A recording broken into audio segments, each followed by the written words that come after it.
sairão. Por que Isaías diz isso? Porque é da natureza da juventude querer acelerar demais as coisas, querer correr demais, querer caminhar demais, acha que pode tudo, acha que deve fazer tudo, e acha que é tudo no seu tempo. Aí quem se precipita e quer fazer além das suas forças se cansa mais rápido, se desgasta muito mais, e quando pensar que não, cai porque está cansado, cai porque está desgastado e fatigado. É isso que Isaías está dizendo. Mas ele completa dizendo: os que esperam no Senhor são diferentes. Eu vou falar de novo para você dar o nosso glória para Jesus. Os que esperam no Senhor não vão se cansar, não vão cair no meio do caminho. Eles renovarão as suas forças, subirão com asas como águia, correrão e não se cansarão, caminharão e não se fatigarão. Diga glória para Jesus. Diga aleluia para o teu Deus. Aprenda a esperar no tempo de Deus. Observe que após Deus falar com Daniel, muito embora Deus não explicasse todos os detalhes que Daniel esperava receber da parte de Deus, o anjo, aqui na metade do capítulo 8, na última metade do capítulo 8, explica alguns detalhes daquela visão, mas nem todas as indagações de Daniel são respondidas, e a prova disso está lá no final do livro de Daniel, no capítulo de número 12, porque quando se encerram as visões e revelações proféticas, a Bíblia diz que Daniel fala: meu Senhor, o que são estas coisas? Porque nem tudo ele entendeu algumas coisas, outras coisas ele não entendeu, e a resposta mais uma vez do Senhor para Daniel foi: tenha calma, Daniel, porque essas palavras estão seladas, fechadas, e elas não serão totalmente desvendadas até o tempo determinado, até o tempo do fim. Tem coisas que você não vai entender, tem coisas que você vai precisar crer. Eu vou falar de novo para você dizer glória para Jesus. Tem coisa que você não vai conseguir entender. Você vai matutar, vai juntar 1 mais 1, 2 mais 2, 4 mais 4, 8 mais 8, 16 mais 16, mas não vai conseguir entender. Deus está dizendo: aquilo que a tua mente não conseguir entender, o teu coração precisa crer. Eu tenho que dizer isso aqui de novo para você receber. Aquilo que a tua mente não conseguir compreender, o teu coração precisa crer.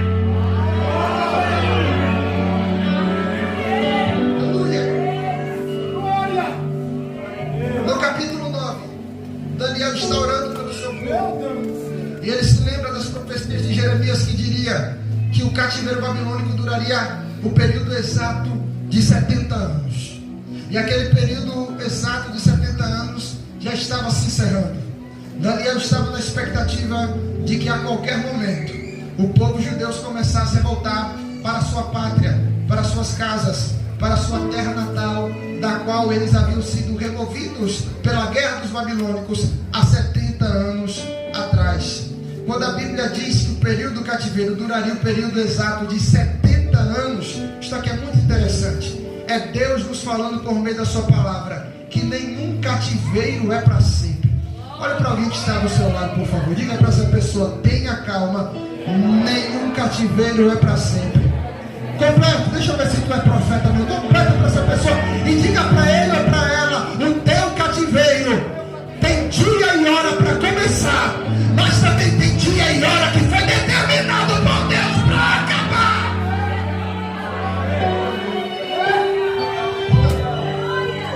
Aleluia, aleluia, aleluia, aleluia.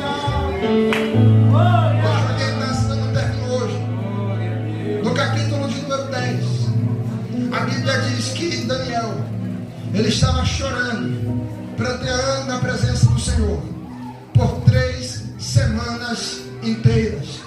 São os famosos 21 dias de Daniel. Nesses 21 dias, nessas 3 semanas, o profeta Daniel realizou pelo menos 3 atos piedosos, 3 atos de comunhão com Deus. Observe comigo. O primeiro está no versículo 2. Naqueles dias Daniel estava chorando, pranteando por 3 semanas inteiras. Aí no mundo tem-se a noção de que quem chora demonstra fraqueza, de que quem chora demonstra fragilidade. Homem não chora, a mulher forte também não chora. Não derrame lágrimas, né? Derrame suor. Quem nunca ouviu esta frase? Mas eu quero lhe dizer uma coisa, que quem chora para o homem pode ser decepcionado, mas quem chora para Deus, como diz a irmã Elaine de Jesus, tem resposta. Quem se derrama na presença do Senhor tem resposta da parte de Deus. Por quê? Porque a Bíblia diz que Deus não resiste a um coração quebrantado e contrito na sua presença. Se você tem se derramado aos pés do Senhor, eu venho lhe dizer aqui nessa noite, não enxugue suas lágrimas, continue chorando, chore mesmo, se derrame aos pés do Todo-Poderoso, porque Ele tem prazer em ver as lágrimas de um fiel, não ver o teu sofrimento, não, Deus tem prazer em ver as tuas lágrimas, porque quando você chora diante dEle, você está reconhecendo, Deus, em mim não há mais forças, mas a força está no Senhor, e eu sei que só o Senhor pode me ajudar. Daniel chora, mas a Bíblia Sagrada também nos diz que ele não come nenhum tipo de alimento agradável. Perceba que não é um jejum total o que Daniel pratica aqui, é um jejum parcial. Você sabe que existem 3 tipos de jejum: o jejum intermitente, que é o jejum que você faz durante um certo período de tempo, depois você volta a se alimentar, depois você tira um outro tempo e assim por diante, jejum intermitente. O segundo tipo de jejum que tem é o jejum parcial. Você não abre mão de todo tipo de alimento, não, você abre mão de alguns tipos de alimento, geralmente aquele alimento que você mais gosta, que você mais se agrada, aquilo que agrada o seu corpo físico, você abre mão disso. O terceiro tipo é o jejum total, onde você se abstém de todo e qualquer tipo de alimento. Daniel, aqui no livro de Daniel, capítulo de número 10, a Bíblia diz no verso 3 que ele não comeu pão agradável. Muito provavelmente o pão que ele comeu era um pão sequinho, meio duro, sem nenhum tipo de fermento, chamado de pão ázimo, sem nenhum tipo de recheio, porque era comum os judeus comerem o pão ázimo com algum recheio, com alguma proteína, um pedaço de carne, alguma coisa para completar a alimentação. Ele não come carne também, não come nenhum pão agradável, não come carne e não bebe vinho. Aquilo que agradava o seu corpo físico, ele abre mão. Aquilo que agradava o seu corpo físico, ele rejeita. Por quê? Porque o princípio do Evangelho não é agradar o homem, o princípio do Evangelho é agradar a Deus. O princípio do Evangelho não é eu estar confortável, não. O princípio do Evangelho é me tirar da minha zona de conforto. O princípio do Evangelho não é me trazer conforto pessoal, mas é me trazer confronto. Observe em Mateus capítulo 16, versículo de número 24, Jesus deixou bem claro o que precisavam fazer para ter comunhão com Ele, para andar com Ele, para ser amigo dele. Ele disse: quem quiser me seguir, tome cada dia a sua cruz, negue-se a si mesmo e siga-me. Se pregarem para você um evangelho diferente disso, é história para boi dormir, é conversa de carochinha, é coisa inventada para te iludir, porque evangelho não é feito para te agradar, evangelho é feito para te moldar, para que você vá morar no céu. Levanta a mão para glorificar. A Bíblia diz que ele também não se ungiu até completar os 21 dias. Não é que ele não tomou banho, irmãos, não é isso? É que ele não tomou nenhum tipo de perfumaria, ele não se banhou com nenhum tipo de especiaria, porque ele trabalhava no palácio do rei. Quem está entendendo, diga amém. Amém. Ele trabalhava na corte do rei Persa naquela época, que era Ciro. Quando ele se apresentava ao rei, ele precisava estar com a melhor veste, com a melhor roupa, com um semblante forte, com o rosto e aparência agradável, cabelo arrumado, e precisava estar ungido com óleo. Não é óleo da unção, não, é um óleo de especiaria, perfumado, aonde ele se banhava, todo o seu corpo com aquele óleo, e por onde ele passava, produzia apenas um bom cheiro, um perfume agradável. Ele abre mão daquele perfume que sabia que agradaria ao rei se ele fosse convocado. E quando de repente, se porventura o rei convocou ele durante os 21 dias, ele não se apresentou perfumado, o seu rosto estava abatido por conta dos 21 dias de jejum, estava desgastado, chorando, com os olhos inchados de tanto chorar por 21 dias, e ele se apresenta ao rei com um semblante fraco, triste, abatido e mal cheiroso. Sim, pode até parecer sem engraçado, para o Daniel estava fedendo, estava mal cheiroso. O que isso significa? Significa dizer que ele preferiu agradar a Deus do que o rei. Se você tiver que escolher em agradar um amigo, uma amiga, um familiar, um parente, um irmão, um colega, um vizinho, colega de trabalho, um patrão, ou qualquer pessoa que seja, em relação a Deus, deixa eu lhe dar um bom conselho: não agrade os homens, agrade a Deus. Se você agrada a Deus, você agradará os homens que também agradam a Deus. Mas se você não agradar a Deus, você poderá agradar o homem por um momento, mas no momento que o homem se irá com você, triste de mim e triste de você, agrade a Deus em todo o tempo, e Ele vai se responsabilizar sobre a tua vida. Prefira agradar a Deus. Meus amados, a Bíblia Sagrada diz que quando se completou os 21 dias, eu já estou partindo para a conclusão, ele levantou seus olhos e ele viu um homem vestido de linho. Este ser que aparece para Daniel, há uma divergência teológica entre quem é este ser, porque alguns afirmam que este ser angelical que aparece no capítulo 10 é o mesmo do capítulo 8, isto é, o arcanjo Gabriel. Quem está entendendo, diga amém. Mas se você observar no capítulo 10, a Bíblia não diz que era Gabriel. E você vai ver características diferentes entre esse anjo e o anjo Gabriel que aparece no capítulo de número 8. Então, muito embora alguns teólogos afirmem que o anjo que aparece no capítulo 10 é Gabriel, há um segundo grupo de grandes teólogos que acreditam o contrário, que acreditam, por um mais um, que no capítulo de número 10 quem aparece não é Gabriel, mas é um anjo representando o próprio Cristo. Outros ainda acreditam que é uma cristofania, isto é, uma manifestação de Jesus no Antigo Testamento, e era muito comum isso.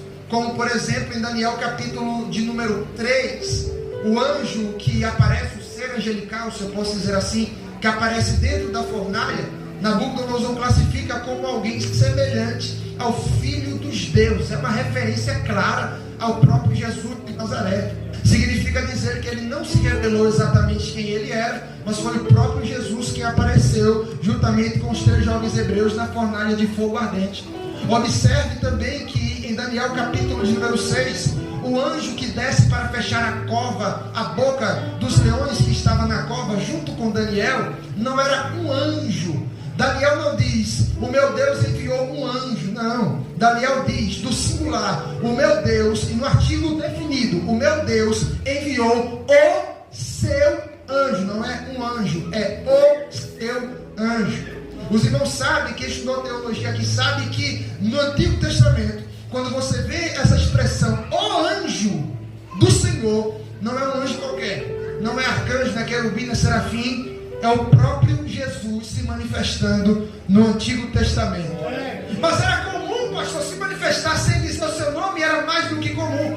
Jesus só vem se revelar plenamente no Novo Testamento, quando ele desce ao mundo. Mas, por exemplo, quando um anjo aparece, um anjo, estou usando aqui figura de linguagem, aparece lá para Manoá, o pai de Sansão, e promete que ele teria um filho, que seu filho libertaria o povo de Deus. Manoá e a sua esposa creem na promessa, só que quando o anjo está indo embora, Manoá pergunta, ô anjo, me diga qual é o seu nome, para que quando meu filho cresça, eu diga para ele que foi um anjo que disse que ele ia nascer. Aí o anjo responde, por que tu perguntas o meu nome, Manoá? Não sabes tu que o meu nome é maravilhoso? E séculos depois, Isaías profetiza no livro que leva o seu nome, capítulo 9, versículo 6, porque o menino nos nasceu e um filho se nos deu, e o principado está sobre os seus ombros, e o seu nome será...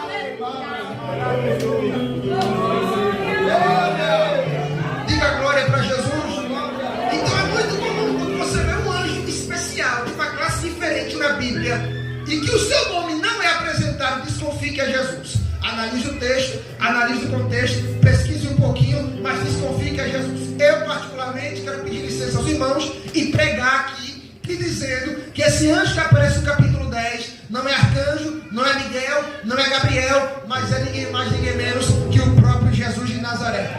Vamos ver na Bíblia? Primeiro, não diz o nome. Se não diz o nome, a gente já fica suspeito, que Jesus aparecia e não dizia o seu nome. Segundo, esse anjo aqui é diferente de Miguel, diferente de Gabriel e diferente dos outros anjos que aparecem no capítulo 10. Se é um anjo diferente, você também já desconfia. Terceiro, olha o que a Bíblia diz no versículo 5. Isso aqui, irmão, isso aqui é fantástico. A Bíblia diz que este ser angelical estava vestido de linho. Vestido de linho. Quem é que se veste de linho fino, branco, puro e resplandecente? É Jesus de Nazaré. E é interessante, irmãos, que no livro de Ezequiel há um ser angelical, que a Bíblia também não diz o seu nome, e só diz que era um homem vestido de linho. Ele aparece quase em todo o livro de Ezequiel. E quem já estudou o livro de Ezequiel sabe que esse homem vestido de linho é a manifestação do próprio Jesus ao profeta Ezequiel e ao povo de Deus que estava cativo na terra da Babilônia. E aqui em Daniel, esse homem vestido de linho também aparece. A Bíblia diz exatamente que Jesus e a igreja que é salva e que habitará nos céus as mansões celestiais na boca do Cordeiro, ambos estarão vestidos de linho fino, puro e resplandecente. Apocalipse capítulo 19, versículo de número 8 e 9. Porque foi-lhe dado que se vestisse de linho fino, puro e resplandecente, porque o linho fino são as obras justas dos santos. Quem é justo? Jesus. E quem será justificado? A igreja quando subirmos ao dos céus. Diga aleluia. Vamos lá, já dá para a gente terminar. Então esse homem aqui já é diferente, mas olha o que a Bíblia diz no versículo 5. Os seus lombos estavam cingidos com fino ouro. Em Apocalipse capítulo 10 a Bíblia diz que Jesus tem um cinto de ouro na sua cintura. Diga amém. O seu corpo era resplandecente como o berílio, como uma joia preciosa. E a Bíblia diz que a sua aparência era como de um relâmpago. Alguém se lembra do livro de Ezequiel, capítulo 1, capítulo 10, capítulo 9 e 10 de Ezequiel? Apocalipse, capítulo 1. A Bíblia também diz que os seus olhos eram como lâmpadas de fogo. Alguém se lembra de outra pessoa que apareceu para João na ilha de Patmos com olhos como chama de fogo? Observe comigo que os seus braços e os seus pés eram como bronze polido. Em Ezequiel, a Bíblia diz que a sua pele era como cor de âmbar. Âmbar, para quem não sabe, é a mesma cor que o bronze polido. Ou seja, Ezequiel e Daniel viram exatamente a mesma pessoa. E aqui a Bíblia diz que a sua voz era como voz de uma grande multidão. Por que uma voz de uma grande multidão? Porque não dava para discernir exatamente a voz, mas só sabia que era uma voz de grande alcance, em larga escala, e uma voz poderosa, como uma voz de uma grande multidão. Já em Apocalipse, a Bíblia não diz uma multidão, mas diz de muitas águas, uma voz poderosa, forte, de grande alcance, mas ao mesmo tempo agradável. Voz de muitas águas. Perceba que quem aparece aqui não é um anjo comum. E a Bíblia Sagrada diz que somente eu, Daniel, tive esta visão. E os homens que estavam comigo não viram a visão. Olha aqui para mim, por favor. Sabe por que só Daniel viu aquela visão, mas os homens que estavam com ele não viram? Porque tem pessoas que vão estar do teu lado, mas não tem a mesma intimidade que você tem com Deus. Não tem a mesma comunhão que você tem com Deus. Eu estou classificando super crente e crente mais ou menos. Não, eu estou classificando crente que ora e crente que não ora. Crente que busca, crente que não busca. Crente que jejua e crente que não jejua. Daniel tinha uma comunhão com Deus, porque orava, porque jejuava, porque consagrava, porque buscava. Então nem todo mundo que vai estar do teu lado vai ter a mesma visão espiritual, vai ter a mesma percepção, vai ter o mesmo discernimento. Por quê? Porque tem crente que ora, tem crente que não ora, tem crente que lê Bíblia, tem crente que não lê Bíblia, tem crente que consagra, tem crente que não consagra. Só tem comunhão e intimidade para receber revelação do céu. Quem ora, quem jejua, quem consagra, quem busca, quem desce na madrugada. Deixa eu ver se tem crente que busca aqui. Deixa eu ver se tem crente que desce na presença.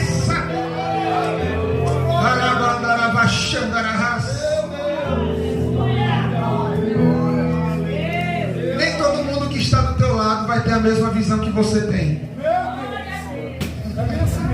Olha aqui para mim. Porém, olha só, os homens não viram, sim ou não? Não viram. Diga não. Diga, os homens com Daniel não viram. Só quem viu foi Daniel. Só que tem um detalhe. A Bíblia diz que eles não mas caiu um grande tremor sobre eles. Não é culto de doutrina, mas deixa eu te ensinar algo e você diz glória. Amém? Olha aqui para mim, por favor. Tem gente que diz assim: ah, Deus falou comigo. Só comigo, não falou com mais ninguém. Eu posso até acreditar.